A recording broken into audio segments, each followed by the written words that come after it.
Thank you very much, Chair. Can I begin by thanking CMD for hosting this event this morning? I think it's actually, both in the tone in which it's been approached and the timing of it, a very important conference. And I was very interested, against my relatively non-expert knowledge of these matters, to hear John Ainsley's earlier introduction. I think it was very much on the spot and very much important.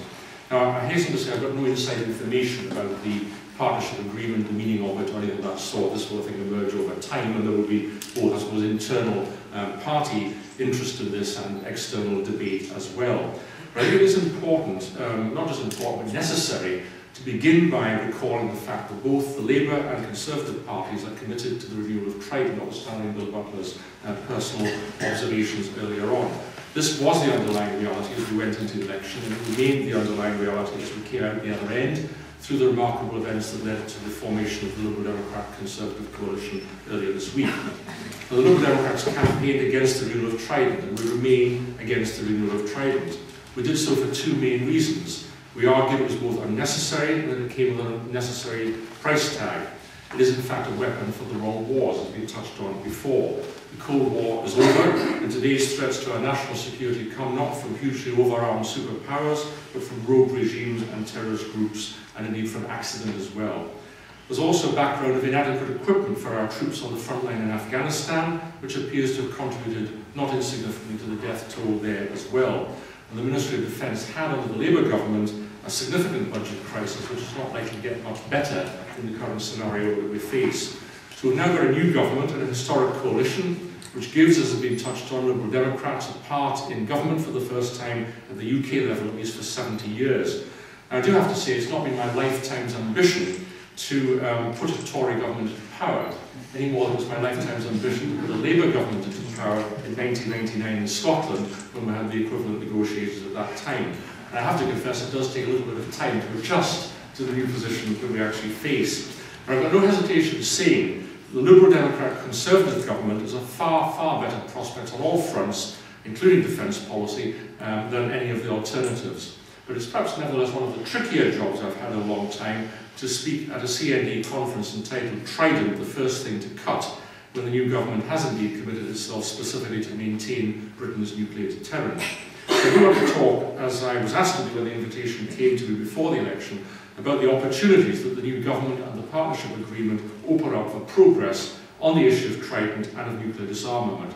I want first of all to examine the terms of the partnership agreement, which John gave us part of earlier on. Firstly, there is now a commitment to a full strategic security and defence review with strong involvement from the Treasury. And both those points, I think, are important. I don't know, and I think it remains to be clarified in the fuller agreement and the statements that come out, whether that does indeed include Trident. My personal view is that it ought to, and I agree with other speakers to the effect that if it doesn't, it has a totally distorting effect, if you like, on the balance of that review. Secondly, and specifically, the renewal of Trident has to be scrutinised to enable and to ensure value for money. And in that context, we remain as Liberal Democrats committed to our manifesto position, and it's recognised we'll continue to make the case for alternatives. It's one of the areas, in fact, where there is in effect an agreement to differ between the partners in the coalition. And John, I think, has detailed quite rightly the pressures that will result, I think, on all of that in terms of the increased costs and the movements in that particular way as things move forward in that respect.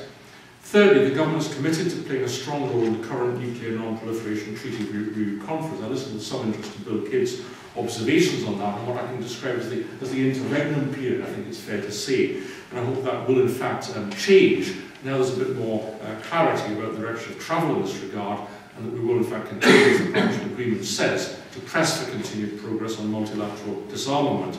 I think all of us have been very glad to see the moves made on that front recently by the Americans and the Russians in particular. Now, I recognise that most people here today will not regard these points of the partnership agreement as representing exactly their position, but I hope it will be recognised nevertheless that they are both different in tone and in substance to both the position of the outgoing Labour government and to the position of a specific Conservative government, had that been what had resulted from the election. I, along with most Liberal Democrats, would have wished to go much further. We would have preferred a Liberal Democrat government which could have stopped the renewal of Trident, but we have to play the hand we were given by the electorate and the strength of the 57 seats won under an unfair electoral system. I saw Alan McKinnon's comments in the press release that went out for this meeting today, that this was not what the people of Scotland voted for. But I'm afraid it was what the people of Scotland voted for. The people of Scotland, like the people of the UK as a whole, gave a majority of votes to the Labour and Conservative parties together, both being parties committed to Trident, to the renewal of Trident, and for that matter to the grossly unfair electoral system that's landed us to some extent in that sort of situation. Let me say a brief word on the alternatives. There was a possibility of a Conservative minority government. We know what its line would have been on Trident. There was the option of the so-called progressive alliance between Labour, the Liberal Democrats and sundry others. Well, that option vanished because Labour walked away from it and put the Tories in. Maybe they had to do so given the arithmetic and given the conception of the loss of the election. But was it indeed a progressive alliance with Labour, the government of the party which took us into the illegal war in Iraq, who watered down our civil liberties on the pretext of fighting terrorism, who had decided to renew Trident without considering it as part of the strategic defence review, and who were opposed in their guts to voting reform other than last-minute concession on the alternative vote which they couldn't deliver. So the progress we've made on this matter of nuclear disarmament is against the odds, and the issue for the peace movement is how to widen the chink that we've made into something a bit more substantial. Now, I strongly believe that the issue of finance is central. The renewal of Trident remains a burden we can do without in the present economic and financial crisis. There is significant professional opinion, as has been touched on, sceptical of Trident renewal, and a lot of it is in the armed forces. Lord Guthrie, the former Chief of the Defence Staff, said last July, is there a cheaper way of maintaining an independent nuclear deterrent?